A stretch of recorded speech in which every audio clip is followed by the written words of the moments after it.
Uh-oh, we got a balloon. Is that Chinese? I hope that we're dealing with American balloons only on this show. So the Republican response to the balloon and the roadblock hyperbolic media coverage it's really one of the most ridiculous thing I've seen in politics. As we speak, That wasn't a whip it, Tommy, was it? no, It was well, just- I don't know okay, that good. that balloon was weaponized. We'll find out. Poor Haley had to go to 3 party cities because there's a helium shortage. This is the content that we need. This is a relative. We're sending a message to other balloons right now by deflating this thing.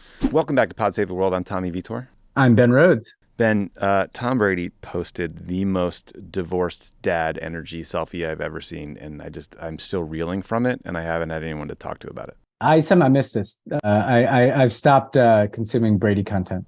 You should continue to miss it. It's him taking a picture of himself in a mirror in his underwear, covering up his crotch. It's worse than you could ever imagine. So we're at the early stages of a pretty significant midlife crisis. It feels that way. It does feel that way. Yeah, it's not good. It's pretty ridiculous. But anyway, people don't like this part of the show. We're going to talk about a lot of important stuff today, but we're going to start with something very stupid, Ben, which is the freak out over the Chinese spy balloon.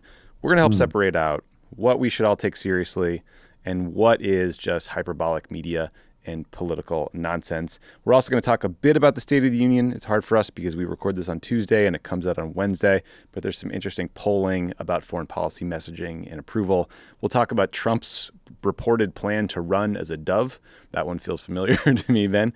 The catastrophic earthquake in Turkey and Syria, the Pope's visit to Africa. We'll talk about Haiti, Ukraine, and an update from the Taliban on work-life balance. And then, Ben, you talked to a good friend of the pod, Congresswoman Ilhan Omar, today.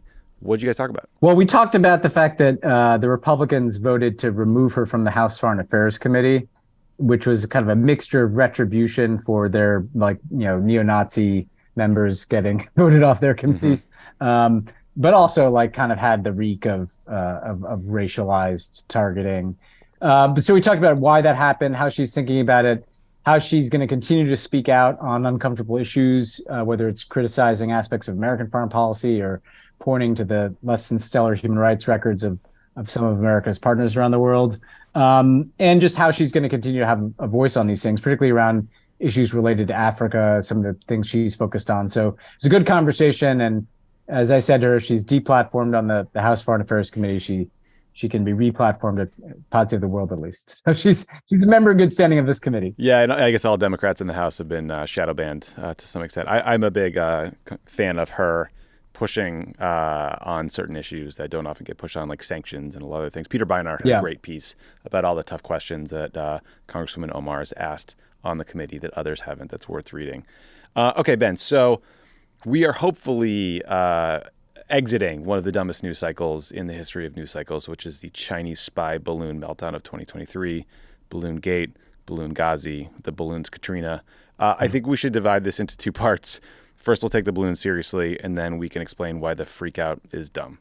Make sense? That sounds good to me, Tom. Okay, I've everyone's been waiting just for this. Skip to the second part. So the first part, it's worth noting that NORAD, the North American Aerospace Defense Command, their primary mission is to track Santa and then to keep track of, North America every other day of the year.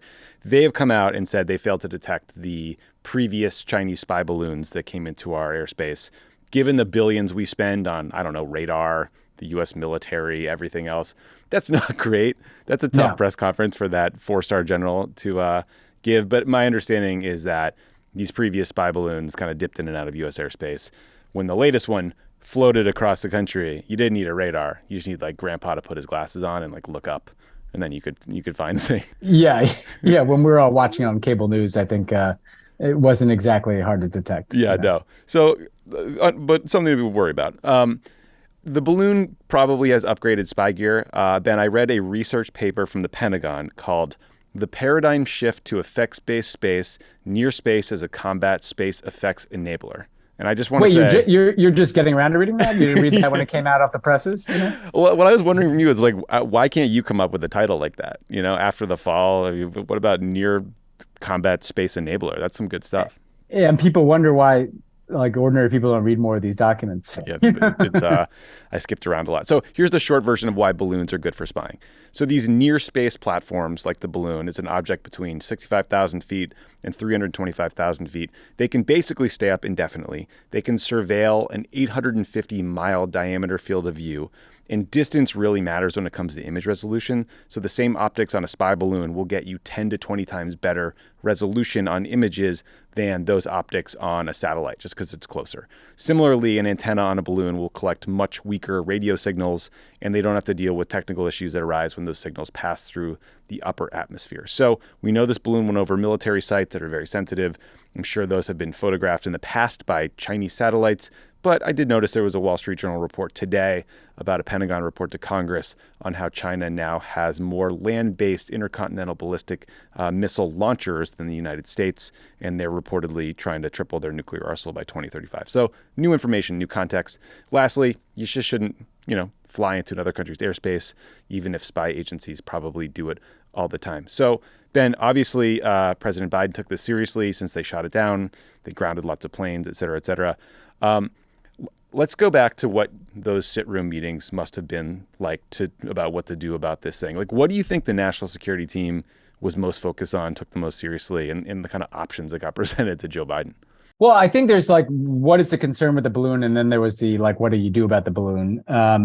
And what is concerning about the balloon, I think it demonstrates that China is really ramping up its efforts to kind of have a multi-dimensional effort to spy on the United States, right? So we've known for years that they try to hack into U.S. government computers, private sector computers. They have a very sophisticated satellite network and space capability. And to your point, if these balloons were focused on nuclear sites, military facilities, getting like higher quality intelligence than a satellite could give you, this is happening in concert with them ramping up and modernizing their own nuclear forces. And in a way, they may be doing kind of what we in the Soviet Union did to each other through the Cold War, which is wanting to have kind of total insight into the different capabilities of the United States to kind of plan for any contingency, including a nuclear war, which obviously none of us wants. Yeah. But so I think it does show, okay, these guys are really trying to kind of peer-to-peer compete with us strategically. And part of what you want to do is learn, like, from that spy balloon, what's on it, what or the equipment they're using, can we intercept whatever messages it's sending back to the mothership there in China? So one is just like, if I'm in the sit room meeting, I bet a whole first half of the meeting is just the intelligence segment. Like, what do we know about this balloon? What do we think it's doing? What can we learn about Chinese intentions from what it's doing? And then there was a question of whether to shoot this down. This is a no-brainer, Tommy. If I'm president of the United States and someone's like, well, I want to shoot down this balloon, and then the general's like, well, we can't guarantee that like debris from this balloon won't fall into someone's living room or onto somebody's car because it's going to spread across a 15 football fields area. You're not going to shoot down that balloon. It would be insane to shoot down that balloon. So then you're just like waiting until it gets to a place where you can shoot it down and have a plan to get the stuff that falls into the water. And so that to me was all pretty straightforward. I think the last piece is like trying to design whether China meant to do this when Tony Blinken was supposed to go there, or whether their military wasn't talking to somebody else in the system. Where do you land on that debate? I mean, I land on the side, guesswork this is, right? That I do think that it suggests that their system wasn't coordinated, right? Yeah, that's because why would they go through the trouble of like having this whole reset and having this meeting in Indonesia where they choreographed that Tony Blinken's going to come out? You wouldn't do all that just to wreck it with a balloon. No. And so I do think it points to kind of some incompetence in their system and some lack of coordination, and coming on the heels of like how they mishandled COVID, like it's a reminder that these guys may not be the A team, even though that's the vibe that they wanted to give off. Yeah. And also I don't know how this balloon works completely, but I didn't get the sense from anything I read that you could like program it to get to from X to point Y in like 2 days time or something like that. I mean, you're riding winds. So ultimately it's up to chance here. Ben, this balloon was shot down by an F-22. By some estimates, the total cost of development and production of the F-22 is over $350 million per plane. The life cycle cost, which includes like fuel, spare parts, maintenance during like a 40-year lifespan, gets you up to $678 million per plane. This is according to a Wired magazine report. So Congrats to the F-22 on its first air-to-air kill in history. Kind of like a military-industrial complex advertisement. But it was like, Top Gun Maverick, like they have to like basically run the like Star Wars gamut of the Iranian nuclear program and dodge mountains and stuff. And in fact, actually, the sequel is really just shooting down a 3-story tall balloon, I guess. Shout out to that pilot for doing a hell of a good job. Yeah. Okay. Uh-oh. We got a balloon. Is that Chinese? I hope that we're dealing with American balloons only on this show. So the Republican response to the balloon and the roadblock hyperbolic media coverage, it's really one of the most ridiculous thing I've seen in politics. As we speak, House Republicans... Sorry, we should take this a little more seriously. House This Republicans, is the content. This is the content that we need. This is a relative. We're sending a message to other balloons right now by deflating this thing. Oh, wait, so my voice gets better. So House Republicans are preparing a resolution condemning That wasn't the a whip balloon. it, Tommy, was it? No, It was just- I don't know okay, if that balloon was weaponized. We'll find out. Poor Haley had to go to 3 party cities because there's a helium shortage. So House Republicans are preparing a resolution condemning the balloon because balloons are famously, they hate being condemned. Speaker McCarthy wanted a resolution condemning Biden's handling of the balloon, but I guess that got shot down. But like, here's just a sampling of how hysterical the balloon coverage was over the past couple of days. Here's a clip. The catastrophic Chinese spy balloon spectacle clearly threatened American families from Alaska to Missouri. This confirms that President Biden and Vice President Harris should resign. If you've ever seen the movie Independence Day, where people are coming out to their porches, they're pulling over their cars, it really reminded me of that. We've got 100 million or more TikTok users. That's a balloon in everyone's house. How do we know it's not pushing spores? How about COVID 22, 23, whatever year it is? We have no idea what this thing is. I have another question. Why haven't we shot this balloon out of the sky? Oh, Joe Biden is the president. Or how about you ram it with the Goodyear blimp? Since the Chinese are telling us it's a weather balloon, I'm almost thinking it's a weather balloon. I almost think it's a double bluff from China. Did that balloon take off from Wuhan? Pretty good stuff, huh? Now, that was a lot of Fox. That's great work by our team. Amazing editing, amazing. Yeah. But Ben, so that was Fox. There were still a lot of serious journalists talking about what a grave moment this was for U.S.-China relations. I didn't hear a single person on TV being like, hey guys, we spy on China all the time. They spy on us. We don't have to take this personally. It's not about our collective ego as a nation. And I think the reason you and I harp on this stuff is you do have to recognize the fact that the end result of constant alarmism is always this pressure for Biden or any other president to respond militarily. And we really don't need the conversation about China to get more hawkish. It's kind of already there. I mean, I just got to say, Tommy, this is some like dark end of empire shit that we're listening to here. Like that, how scared and small do we have to be to be a society that can produce those clips, even if those are the craziest people among us? Those are people like in positions of very real power saying batshit crazy stuff. And like, let's just pull back here. Like, we spy on China. They spy on us. Did you not see the movies about the U-2 planes in like the 1950s? This is not new, okay? Now, I'm not saying that means we should invite over every spy balloon to this country, but it does mean that this is a fucking batshit crazy way to deal with it, right? Mm-hmm. And losing all the balloon is a threat to every American. Why? Like what? I mean, Independence Day? Those were aliens. I mean, those were aliens that were destroying cities. Like, if I recall, in Independence Day, like the giant ship would be like over New York where I am now, and then like New York would evaporate. They smoked the White House. Yeah, like I think that was a little bit more of an emergency moment than the fucking balloon drifting over the Montana. I mean, people need to get their shit together here. But the serious point I'd make about this, Tommy, is like, we are in what is clearly going to be like probably a multi-decade competition with China, whether you affix the kind of Cold War label to it or not. We're going to be in really tense situations. There are going to be situations where our spy stuff, we've had a spy plane shot down near China, 2001, right? Or we're going to have like tensions in the Taiwan Strait, the South China Sea. There are going to be hacks back and forth.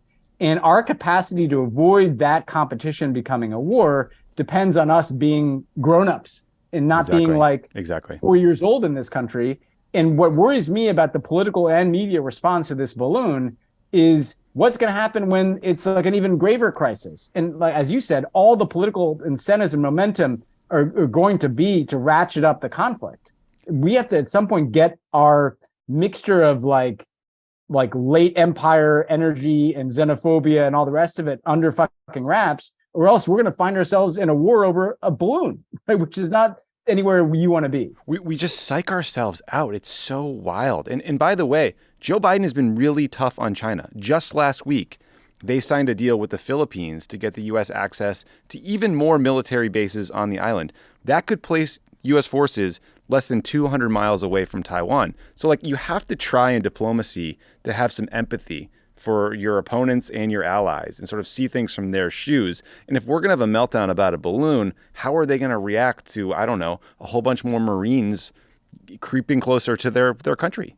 Yeah, I mean, we're going to have to be able to like manage this competition and manage this occasional even confrontation with China so it doesn't like spill into an actual conflict here. And, you know, part of what gets me too, Tommy, is like, I'd like to think that people listen to Pod Save the World are, you know, the kind of people like tracking what's going on. You know, you hear a lot about how Americans don't care more about foreign policy, Americans don't care more about national security. Well, like one of the reasons why is because like the American news media and politicians treat people like they're 5 years old when they talk about these things. Exactly. So you don't hear anything about China until there's like a balloon, and then everybody has a complete collective freak out and they're reaching for whatever analogy they can, like to make this the most scary thing in the world. It's Independence Day. It's like that, I know, it's that disaster movie where like if you make a noise, somebody kills you or something. Like this is not like a grown up way of dealing with it. And to your point, like Joe Biden, I mean, what is the substance of the Republican critique? Whoever that was, I think it was McCarthy who said it was a catastrophe and all of it. Yeah, it happened a couple days too late, I guess. Because he took the shooting.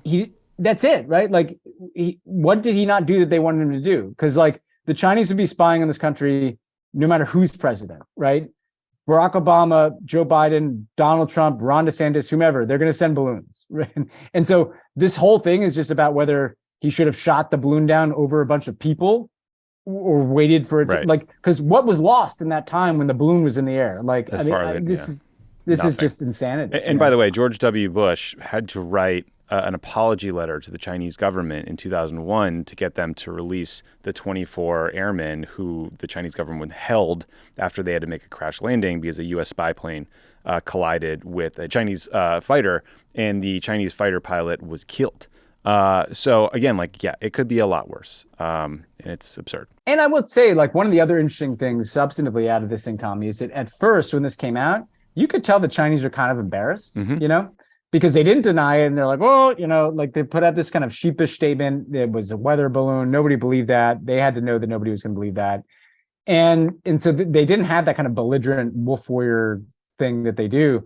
But then, like, once this thing got, you know, kicked into hyperspace, then they ratcheted up their response too, like almost in response to our response, you know. But I think this, at the end of the day, was an embarrassing intelligence failure by the Chinese. Of course, like their balloon just drifted into plain view and got shot down. Like this didn't go well for China. I know, and it's like if the roles were reversed and some U.S. spy asset got spotted by the Chinese and they shot it down, the same Republicans will be saying that was some impeachable offense and attacking Joe Biden. So you just got to know these conversations are stupid and they're not on the level, and we shouldn't take these people seriously. All right, that felt good. And by the way, Biden, I just want to make fun of I'm glad you smoked that balloon. So we're recording this on Tuesday, February 7th. It's a couple hours before the State of the Union, so we can't cover it because of the timing when the show comes out. But the Washington Post and ABC News released a poll over the weekend pegged around the SOTU, and there were two foreign policy data points that jumped out at me, Ben.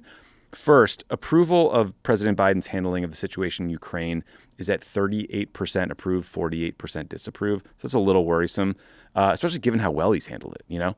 And then handling of the border is even worse. It's 28% approve, 59% disapprove. So we'll get into a lot more substantive updates about Ukraine later. But I was wondering what you make of those, you know, challenging foreign policy polling numbers, and if there's a way for Biden to, I don't know, move the public on these issues, not just in the State of the Union, but really over the next, I guess, year, 2 years. So I guess I think that on the Ukraine number, one of the things I've been a little worried about is that there's like an elite conversation about Ukraine, like kind of a blob national security type conversation, and then there's like everybody else's view of this war. And let me call you a Putin stooge if you oppose their plan. Yeah. And I like you, I believe Biden has handled this really well. And I think people listen to this podcast know we've been willing to criticize the Biden administration where we think that they not handle things well, but they've calibrated this line, they've held things together, they've helped the Ukrainians, beat back the Russians. However, what worries me is that there's a lot of attention to the kind of elite narrative around Ukraine, like the op-ed page of the Washington Post or the speakers at the Munich Security Conference. And, I go to some of these events and it's kind of taken as a given that this is this great moment for U.S. foreign policy. But that is not what most people see. No. And if I do have a critique or some advice to the Biden people, it's to stop just talking to those elite audience. You've got the columnists, like David Brooks supports your Ukraine policy.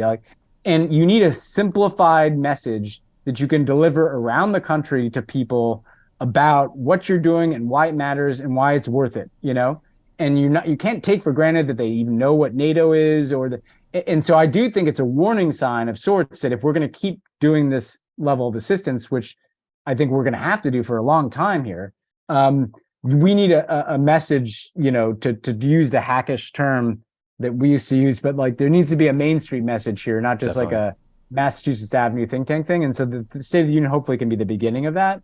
And the border, we've talked about this. I just think they have to use the Republican scrutiny in some ways to actually tell a story, because they haven't really told a story about the border. I'm actually not. I'm not sure I could tell you what their policy is. Here's one data point that might be relevant. So a few weeks, we talked a while back about President Biden creating this new immigration process, this new parole process for migrants from Venezuela, Cuba, Nicaragua, and Haiti. There's a lot of reasons to criticize that proposal. It changes the way asylum works, et cetera, et cetera. But the Washington Post reported that illegal crossings by migrants from those 4 countries are down more than 95%. So I imagine that's a data point that you'll start to hear a lot going forward.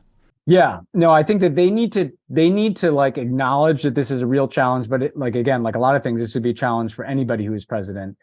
And they just need to start to kind of communicate how they're trying to make the problem better. And I'm sure they are doing this, but they have to use the scrutiny to have a story. What are the 3 or 4 most important things that they're doing to kind of reverse this trend that has a humane component as well as an enforcement component?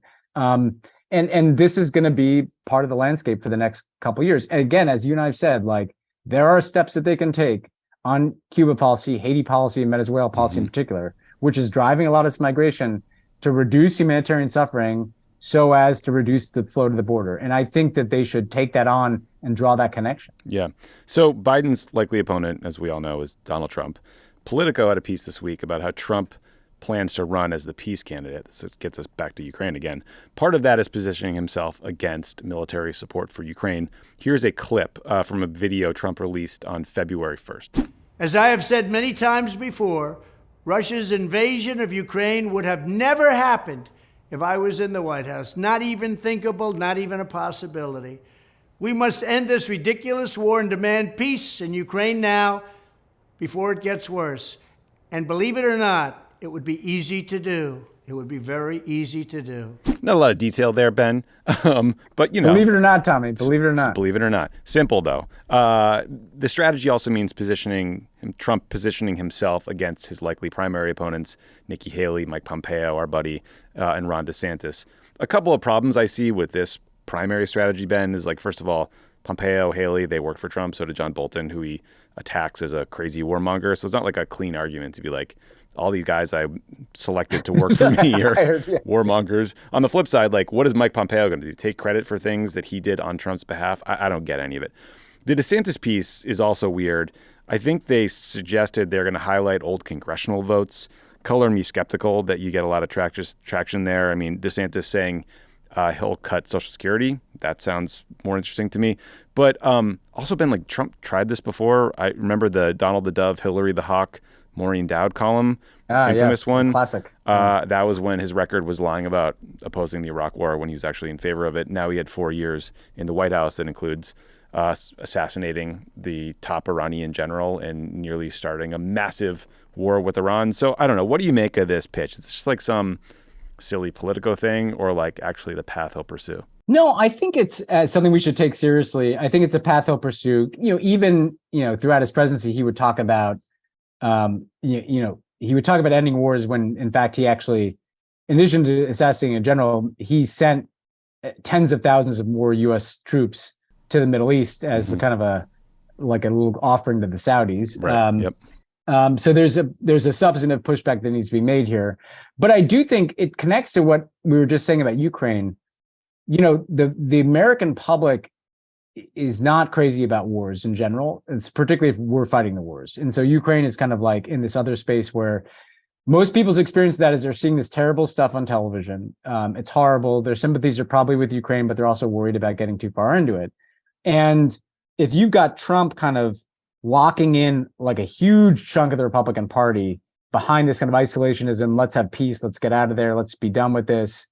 And then you factor in, as you know, like there's a chunk of the Democratic electorate that is just anti-war too. Like, they just don't like war for I think better reasons. Than Understandable Trump. reasons. Yeah. Or the spending. You're dealing with a pretty delicate, balance of where do you find the support for this Ukraine policy? And it's going to have to involve some Republicans because there's not enough Democrats. The reason you get like that under 40 number is if Republicans are against the war in Ukraine because Biden supports the Ukrainians, and then you get the Democrats who don't like war, period, that's what gets you down to 38%. And I think they have to take that very seriously, given that this is going to be a multi-year commitment. And I think it also points to the absurdity of the Pompeos and who still think it's like 2002 and the way to like win the presidency is to kind of flex on all these foreign policy issues. There's not really an electorate for that anymore, No, there's no neocon electorate that I can see. Meanwhile, though, Ben, today over on True Social, Trump was literally retruthing some random person accusing DeSantis of grooming high school girls while he was a teacher. So that's probably the more likely path this primary goes, unfortunately. That's more likely than a nuanced debate about Ukraine policy.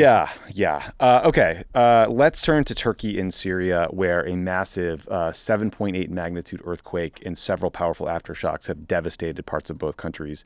More than 7,300 people are confirmed dead, and that number will almost certainly rise.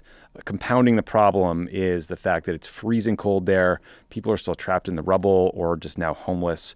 The Syrian areas impacted have been decimated by a decade of war. Some parts of the impacted areas are controlled by the Syrian government. They still get very little in the way of government services, but Assad nominally controls them. Other Syrian areas are controlled by rebel groups and are densely packed with millions of people displaced by the fighting. We spoke with Karim Exayez, who is the co-investigator of research for health system strengthening in Syria, about how you can help. And we also got some exclusive audio from Taj Al-Kaizi, the Syrian field director for the International Rescue Committee. Taj was in Turkey at the time of the earthquake. Take a listen. It was really strong. My whole apartment was shaking. I immediately jumped from bed, got my phone, my jacket, and I ran down to the building.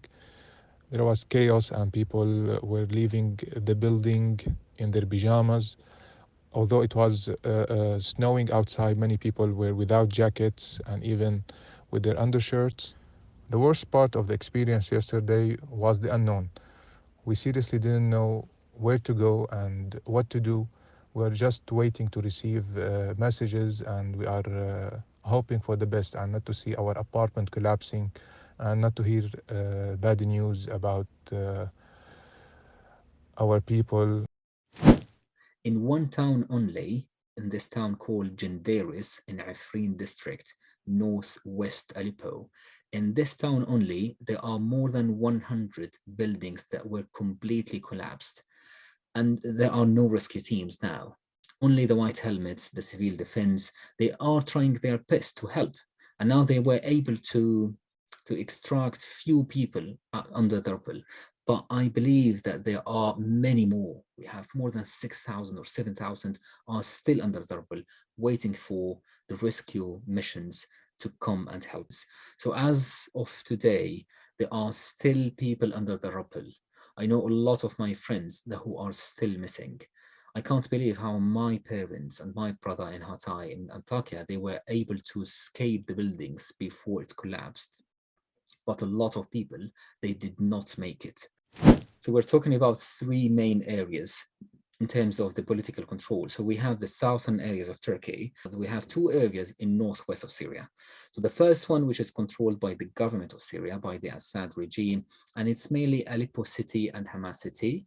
And those areas, although the infrastructure is really devastated because of the conflict, the government of Syria, they have their like an international ally to support them, mainly the Russians and the Chinese, to support the rescue committee there.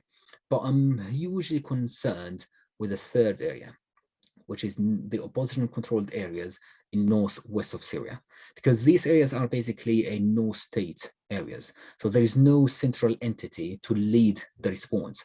It's only the response, is only made by the civil society, the NGOs there. Without the international support and the humanitarian interventions in that area, there is no other support. There is no government to respond. There is no international line that can go directly to that areas. And we should not forget that these areas have witnessed the brunt of the atrocities of 12 years of the Syrian conflict. Really good guidance there in terms of sort of where to target your relief. Ben, so in Turkey, President Erdogan has declared a 3-month state of emergency in the affected areas. President Biden called Erdogan to offer condolences, and the U.S. is sending search and rescue teams. Aid agencies are calling on the U.S. and Europe to lift sanctions on Syria to make it easier to provide humanitarian assistance to the people hurt. So Ben, look, first of all, like lifting some or all sanctions seems like a no-brainer to me, and maybe an opportunity for the U.S. to do something politically hard that will ultimately, they'll get there anyway down the road. And then second, I read that something like 13 million Turkish citizens are affected by the earthquakes. And so far, the government response has been a catastrophic failure. And Turkey's supposed to have an election in May. I mean, I wonder if this could become a big problem for Erdogan, since they're also dealing with runaway inflation and a lot of problems, though that assumes that Erdogan lets the elections, happen. Yeah, you're right to kind of break this into the two pieces, right? And first of all, like, if you were to look at a map of the entire world and pick like the worst place for there to be this scale of earthquake, like it's actually arguably this place. It's like Syria and Haiti, like suffering upon suffering upon suffering. Yeah, it's like these people have already been through a decade of unimaginable suffering. You have hundreds of Syrian refugees in this part of Turkey, as you said, and then this was like the heart, right? I mean, you're talking about places like Aleppo. You're talking about places in northern Syria that saw the worst fighting, and like Kareem, who we had on, like I know him because there's an organization, Amna, that he's on the board of, and Zarlash Halamzai has been on this podcast. They deal with childhood trauma, so they provide mental health care for refugee children who've been traumatized, and they worked in that area. And I make this point only to showcase it. Like, imagine a child who's been dealing with the trauma of war, and then the trauma of displacement, and then the trauma of being in kind of a suspended state of uncertainty about your future, and then this refugee crisis. And so absolutely, I think he's right. And we have in the show notes, Amna and some of the Syrian medical units that are going to be on the ground in a place where there really is no infrastructure other than what can be provided by donors. And these aren't simple injuries either. These are like bones getting crushed. It's like complicated stuff that requires like real capacity. And it's also, Tommy, what really got me as you look into this, and we were talking about this before we came on, is that the people who survived, they're homeless and they've lost everything, and they didn't have much to begin with. Yeah. And so it's going to take a lot of international donor assistance to just keep these people alive and okay. And it's cold there right now. So yes, anything that can be done, carve outs for sanctions, international relief. We encourage you guys to donate to organizations. It's just, this needs help.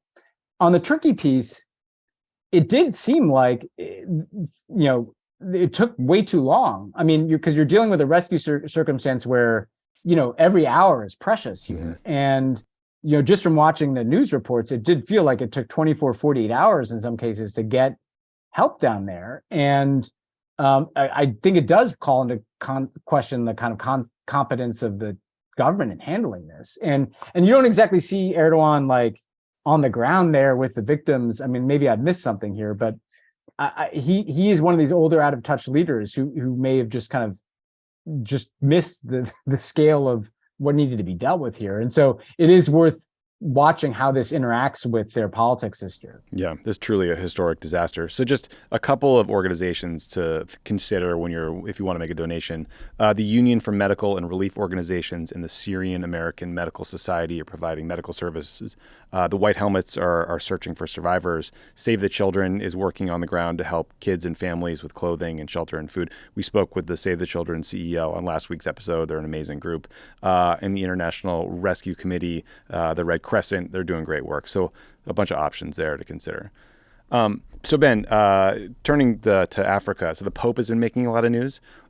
First, Pope Francis denounced the criminalization of homosexuality and said LGBT people should be accepted by their churches. Pretty historic stuff. He said it a couple times, I think, but most recently while flying back from a 6-day trip to Africa that included stops in Congo and South Sudan. South Sudan is one of 67 countries that criminalizes homosexuality, so a poignant and direct message to the place he just was. Pope Francis's final event during his visit was delivering mass to over 100,000 people in South Sudan, which is predominantly Christian, unlike its neighbor Sudan, which is predominantly Muslim. And while in Congo, Pope Francis repeatedly denounced political corruption during a speech to 65,000, mostly young people. This is an issue Pope Francis cares about and talks about a lot. He wrote a book about it and is a huge problem in Congo. About half of the 105 million citizens of Congo are Catholic. This was Francis's 5th trip to the continent of Africa over the last decade. Ben, so I'm not particularly religious at all. I've also a very deep skepticism of most religious institutions, especially the Catholic Church for obvious reasons. But I do often think about kind of how surprising and lucky the world was when Pope Benedict, Cardinal Ratzinger, stepped down surprisingly and was replaced by Francis, this like much more moderate, flawed, but, seemingly decent man who tries very hard to be a force for calm and peace and good. And I mean, all these trips are like some pretty intense diplomacy here. Yeah, I was very moved by it. And I have to say, like, Tommy, you and I worked on South Sudan. Mm-hmm. And there was this hopeful moment when South Sudan became an independent country. And then it's just been such a tragedy since, as their leaders have been fighting, each other, as the natural resources, the oil and gas that was supposed to kind of give them a basis for a state has basically been stolen by those very same leaders. And the world's attention inevitably kind of moves on, even though you have these enormous refugee and internally displaced problems and violence and famine. And to see Pope Francis go there, and by the way, he didn't just parachute in, he's been working on, say, South Sudan for years. Like, he had the two warring leaders, he kissed their feet a couple of years ago to send a message of how they needed to forgive each other. Like, he's very active. And the church on the ground is one of the only institutions trying to actually help people there. So for me to see him go over there, bring the world's attention on this, show the people there that he cared. I mean, it was a really powerful example that he's setting, and he's an old man. This is not like easy travel. I think he's 86. Yeah, and so I think it's a great role for the Catholic Church to play, because it's a kind of a shame on all of us in the U.S. and other countries that have kind of our attention's moved on from these places. And hopefully, what it can do is catalyze, make people there feel seen, help encourage, incentivize those leaders to at least make things a little bit better, but also get the international community focused on this again. So I think he deserves a lot of credit for bringing this attention. And we should say, like, the Catholic, priests on the ground are often the ones doing really hard work in really difficult circumstances. And so you saw some of those people in Congo and in Juba and South Sudan as well. Yeah. Another country that needs some sustained international attention and help is Haiti. Haiti is still dealing with unimaginable levels of gang violence and political dysfunction. Haiti's president was assassinated in July of 2021. 4 of the suspects in that case were recently transferred to the United States because the local judges involved in their prosecution were facing death threats. As of mid-January, Haiti has literally no elected officials left in office. That's because the terms of the last 10 senators in parliament who'd been elected expired. So every official currently in government is working in some sort of acting capacity because there hasn't been an election in Haiti since 2019. Experts estimate that the government really only controls about a third of the capital city, Port-au-Prince. Gangs control far more territory. For the last year or so, there's been sort of periodic talk about whether some sort of international peacekeeping force should go into Haiti and try to help restore order. This is an incredibly fraught debate, especially for the United States, given the long and awful history of the United States and other countries meddling in Haiti's affairs to the great detriment of the people there. I did think it was worth mentioning a new poll that Reuters reported on that found about 70% of Haitians surveyed backed creating an international force to help the police fight gangs. And I saw that the Jamaican prime minister said Jamaica would be willing to be a part of some sort of international deployment to Haiti. So again, I have no idea what the right answer is here, Ben, but it was interesting to see this data because one of the things we've talked about, right, is listening to the people of Haiti about their own future. And it was interesting to me that there could be sort of a Caribbean regional approach, maybe anchored by Jamaica. No, I think that's right. I mean, this just keeps getting worse. And it doesn't feel to me like there's a way that the kind of continued descent into even darker dysfunction and instability there is going to be arrested absent some international, I was going to say intervention. I don't mean like a war, but like, I think we have to be thinking about what are all the ways in which we can surge like an international capability to help both with policing and with kind of the, beginnings of restoring some semblance of governance. You don't, under Bill Clinton, it was like a U.S. invasion of Haiti. That's not what we're talking about. And I think you make a really good point. I think the Caribbean countries have an organization called CARICOM, which is a really good basis for the U.S. to engage the Caribbean. And then you have, I think a bunch of leaders in Latin America. Brazil has been involved in Haiti in the past, including, I think, when Lula was last in government. I think that the task for the United States diplomatically is how do you get the broadest set of countries in this hemisphere, hopefully with the Caribbean countries somewhat in the lead, to be a part of a mixture of policing support, governance support, donations. There has to be kind of a surge of aid, of all this stuff. And yes, you have to guard against the past when a lot of money was wasted in corruption or ill spent. But this is just a human catastrophe that is also a very real border issue for the United States that has to be dealt with. Yeah, it's leading to more migration. A few important updates about the war in Ukraine, Ben. So first, everyone seems to think that the big Russian counteroffensive is about to start or is basically already started in eastern or southern Ukraine. Russia has had several months now to conscript and train some new troops. So they have a manpower advantage that they didn't have before that is worrisome. Fear of that offensive is part of why the Ukrainians have really been upping the pressure on weapons shipments as of late. Earlier today, Tuesday, Germany, Denmark, and the Netherlands pledged to give Ukraine at least 100 Leopard 1 battle tanks in the coming months. That's in addition to Germany allowing the transfer of the more modern Leopard 2 tanks, so those weapons are coming. Also, the U.S. finally agreed to send longer-range bombs to Ukraine. They're called the ground-launched small-diameter bombs. They can hit targets 90 miles away, which is well above the current HIMARS range of 50 miles. And those are part of a $2.17 billion package that was announced last week, though I think it'll take a long time, like many months, up to maybe 9 months, to get those things sort of on the battlefield and usable. And then finally, the European Union, some of the leadership traveled to Kiev for talks with President Zelensky last week. Zelensky has been pushing very hard for fast-track membership into the EU. The EU is, a little less excited about that idea. Yeah, Their message is basically like, we're with you, but pump the brakes on membership. And then finally, Ben, U.S. officials say that Russia is violating the New START nuclear arms control treaty by not allowing the inspections that are required. New START was negotiated by President Obama in his first term and extended in 2021 for 5 more years. It caps the number of nuclear warheads deployed by the U.S. and Russia and the means of delivering them. It is kind of the last gasp semblance of arms control left after Trump and Pompeo kind of dismantled a lot of that architecture. So any thoughts from you on, this EU membership push from Ukraine or this very disconcerting news that Russia seems to be backing away from New START? Well, I think first on the EU piece, symbolically and substantively, it's kind of really important that however this war ends, Ukraine should be part of Europe. We hear about victory and what does that mean? Precisely because I think it's going to be complicated. Like, I don't think anybody foresees the Ukrainians marching into Moscow and removing the Russian government or something. Probably not. And you would hope that maybe Putin goes and there's some full restoration of Ukrainian sovereignty.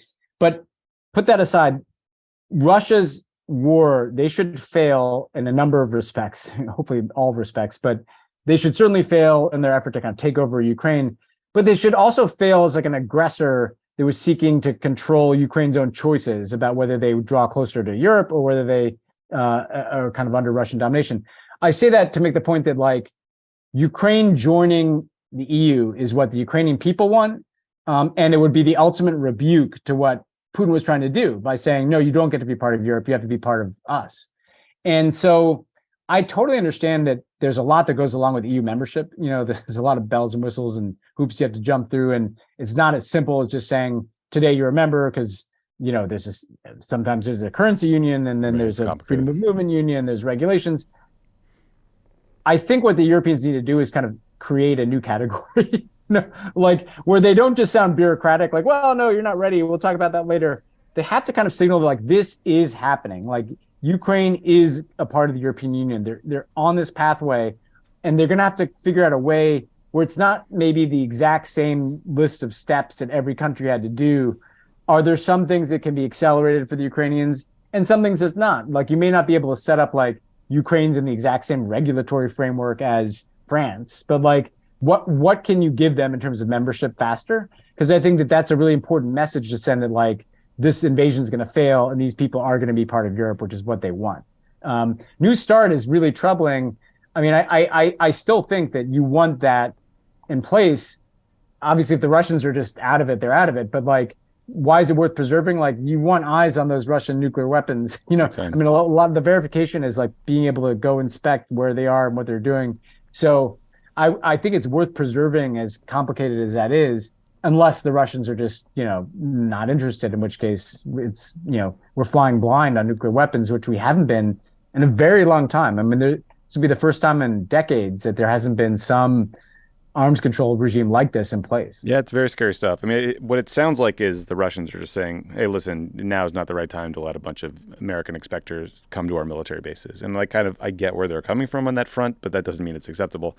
The EU thing, I agree with you. I think it's important. And it helps you avoid the whole question of allowing Ukraine into NATO right now, and the sort of Article 5 collective response to World War III concern that we all share. I too am a little confused why the EU member or leadership are kind of slow walking this, unless maybe there's concern among EU member states that would make it harder. Yeah, no, just come up with a different category then. Like I get that, they can't, be a full member of the EU tomorrow because they just probably technically can't, but there's got to be a different way of approaching this. Yeah. Last story. So here's a headline that you don't see every day. It's from Vice News. Quote, Taliban bureaucrats hate working online all day, miss the days of jihad. Interviews with 5 former Taliban fighters reveal the crushing ennui of office life in the big city. This article is based on a series of interviews with Taliban members who hate their new desk jobs. They were conducted by a nonprofit research agency called the Afghanistan Analytics Network. Here's a quote from one of the guys they talked to. I sometimes miss the jihad life for all the good things it had, said 25-year-old Abdul Najif. In our ministry, there's little work for me to do. Therefore, I spend most of my time on Twitter. We're connected to speedy Wi-Fi and internet. Many mujahideen, including me, are addicted to the internet, especially Twitter. There was another guy, Ben, who was pissed about having to clock in at 8 and then stay there till 4. Otherwise, you get your pay docked. We've all been there. Listen, change is hard. Starting a new job can be tough. I know you don't fit in. You don't have friends right away, guys.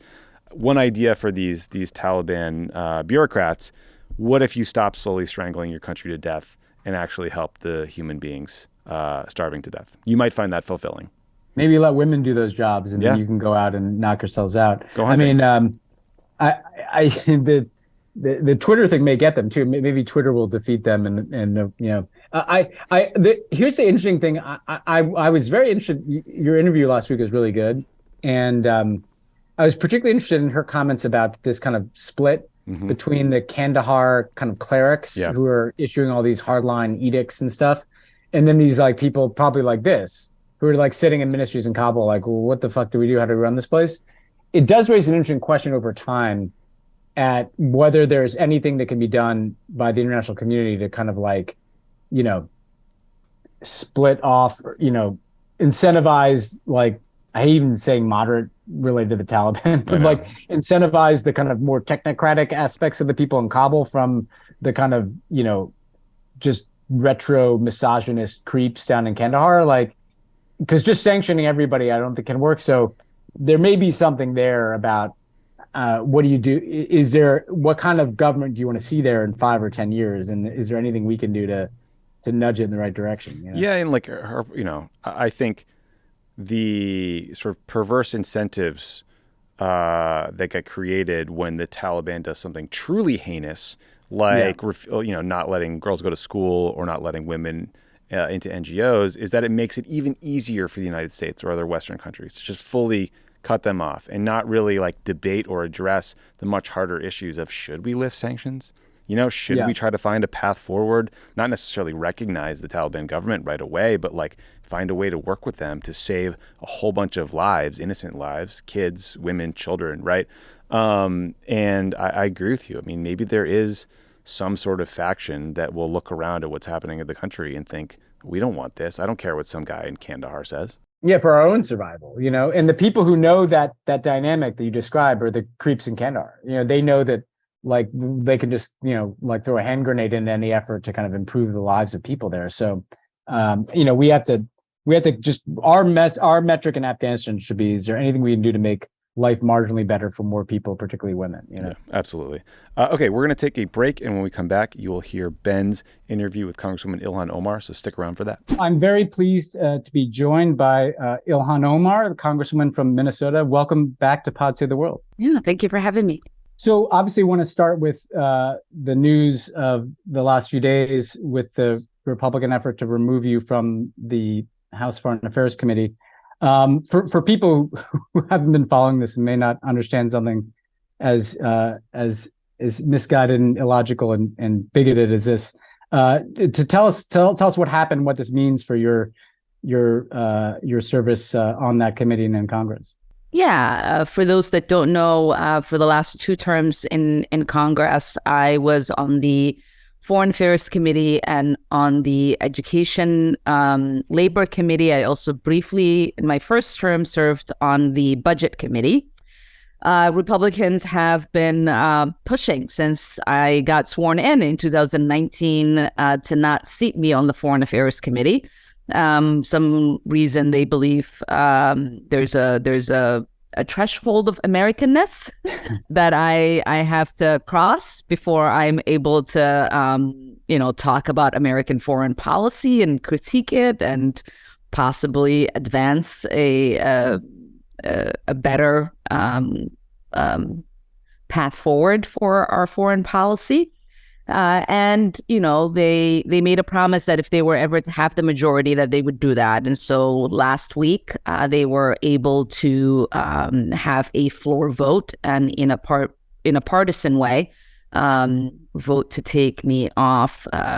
Every single Democrat voted to keep me on the committee, which is the distinction, because a lot of them kept talking about, you know, how the Democrats in the majority took members off of their committees and that, you know, this sort of fit with that standard. But the reality is the House voted to remove those 2 members from the committees from inciting violence and threat lives of their colleagues. And it was a bipartisan House vote to do so. And this was a very partisan Republicans saying, you know, we want a certain person who will co-sign the current status quo on foreign policy, will not critique the United States and any of its misguided foreign policy, and will not critique the foreign policy of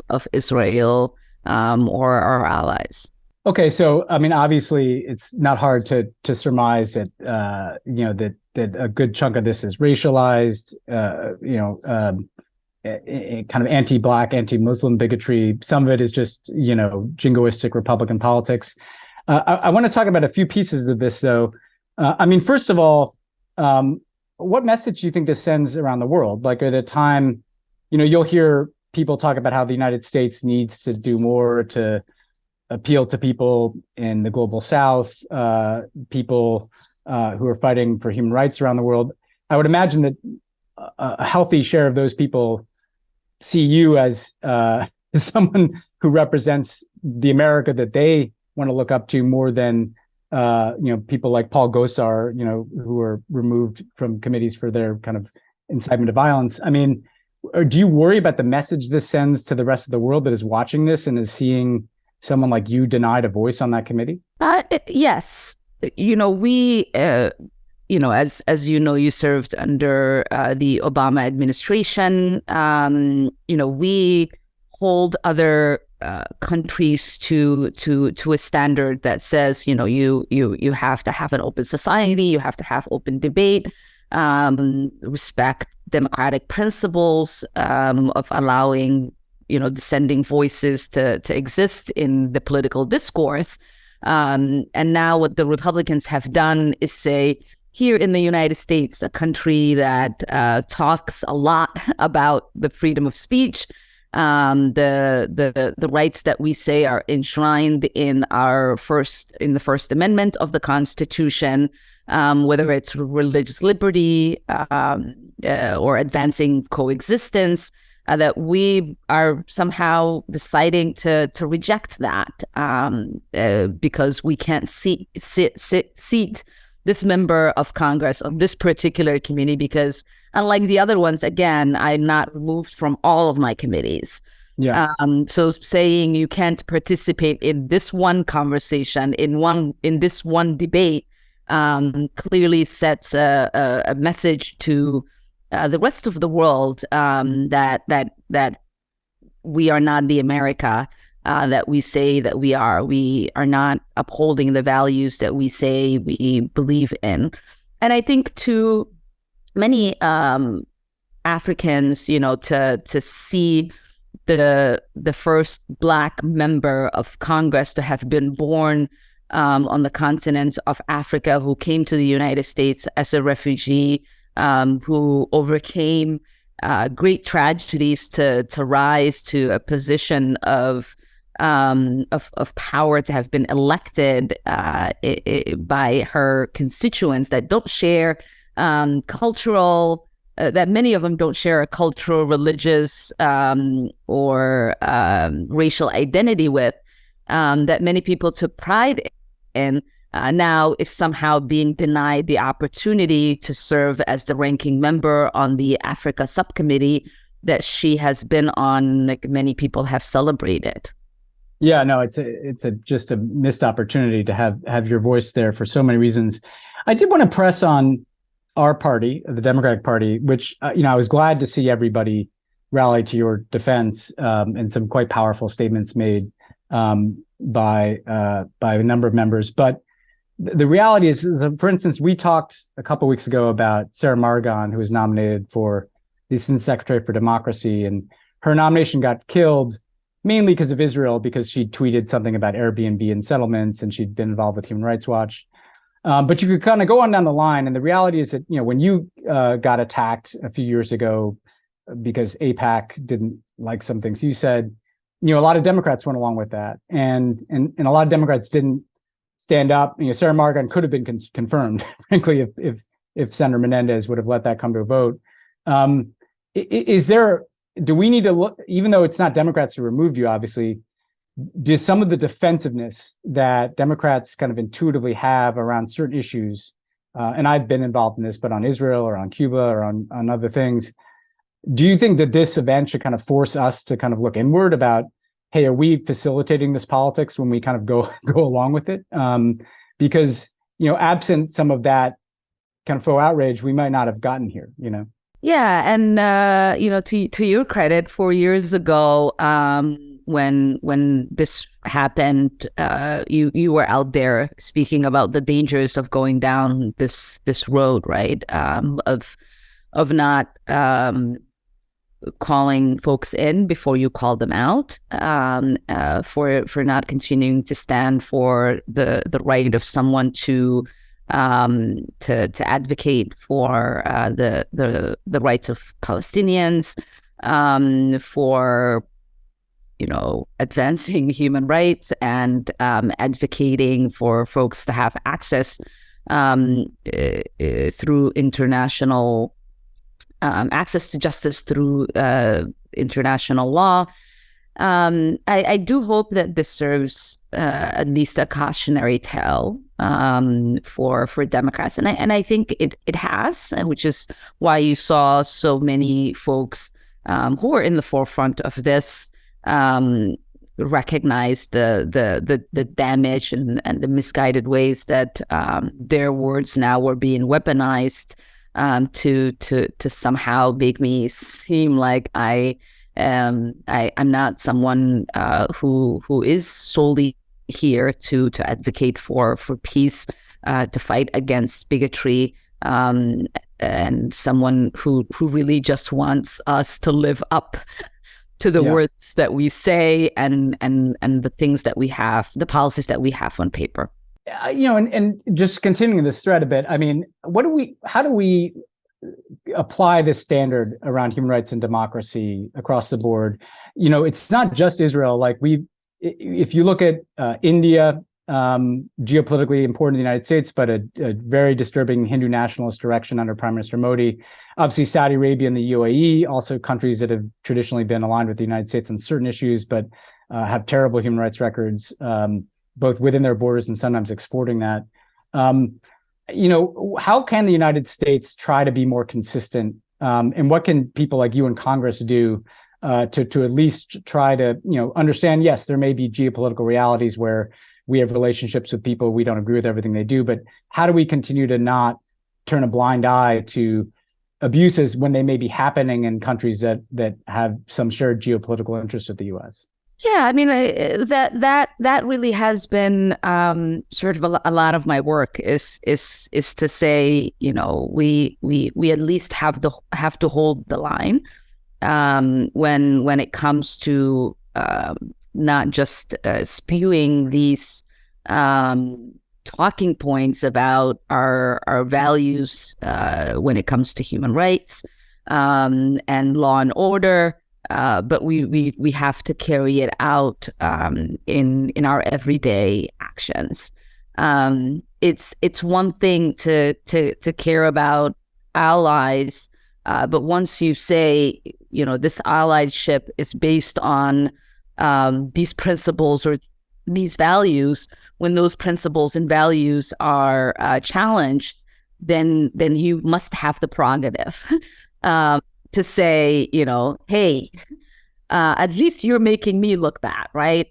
Because I'm saying I share a value with you, and when you are not upholding those values, then it is only right that I say to you, this is wrong. It shouldn't be that hard for the United States to forcefully condemn the Saudi-led coalition, when they blow up bridges, hospitals, when they are actively starving Yemenis. This is one of the most populated country in the Middle East, the poorest. The people have been devastated over the years. Children have been slaughtered, and for us to continue our allyship as if nothing had happened and not speak about what is taking place is wrong.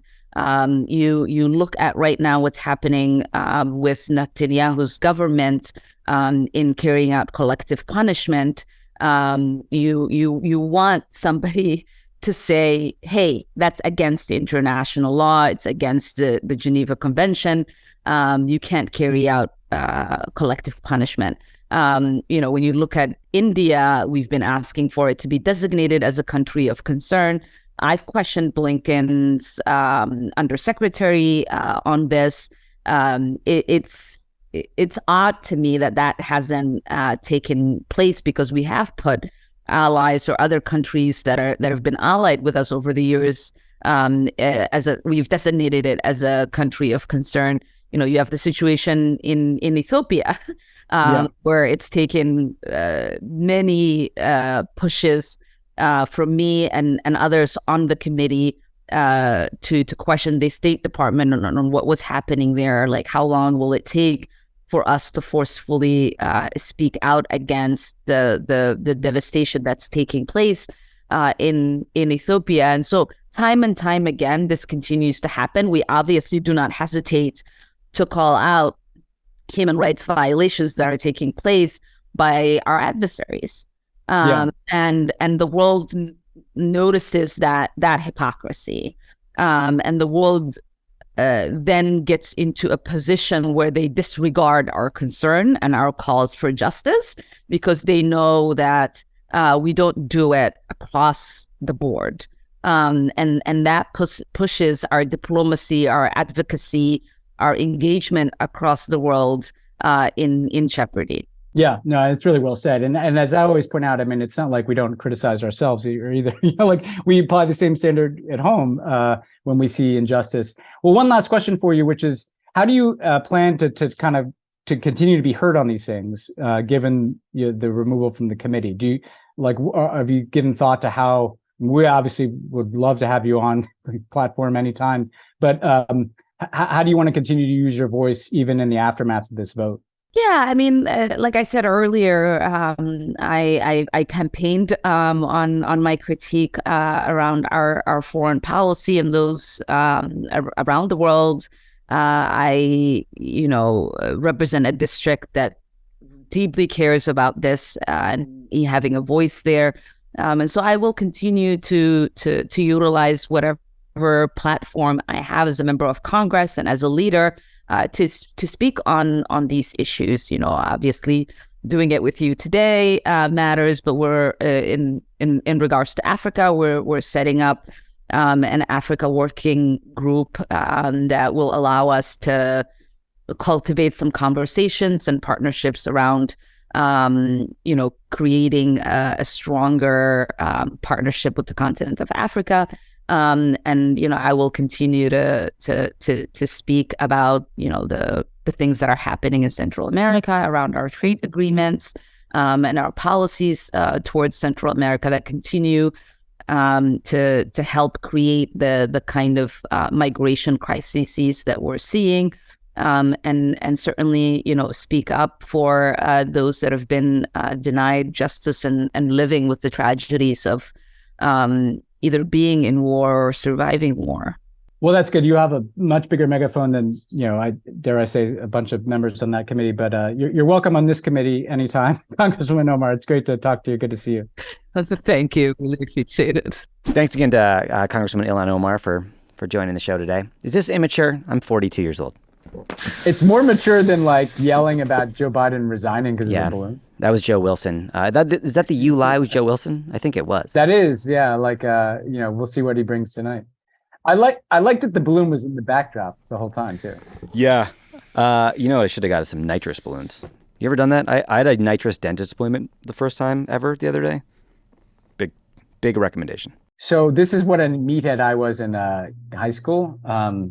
I don't think this should impede any future employment of mine, hopefully, but we'd get those nitrous balloons, and we figured out, because we were 16-year-old boys, that the brief high that you get from inhaling nitrous balloon was enhanced if you ran at full speed while inhaling the balloon. That is such a meathead move. So picture a bunch of 16-year-old meatheads running across Riverside Park on the west side of New York inhaling nitrous. It was fun though. I've definitely done the wander into the woods at the concert, come out with the balloon version of this. Yeah. Having a tube strapped to your nose for an hour while you get your cavity filled was a whole new ballgame. I tweeted about that. Someone yelled at me about the climate change implications of getting nitrous at the dentist, and I just want that person to know I don't care what you say. I wish I had nitrous because I just got some dental work done, and let me tell you, it wasn't fun. It is miserable. I have huge dental anxiety, and it really, me really too. helps. It's not good. Well, that's all I got. Good luck tonight, Joe Biden, State of the Union. You'll hear this tomorrow. I know you listen every day, but congrats, it went well. Yeah, excellent deal. You really dealt with the balloon. Put it to rest. You really deflated that balloon controversy. There you go. All right, guys. Talk to you next week.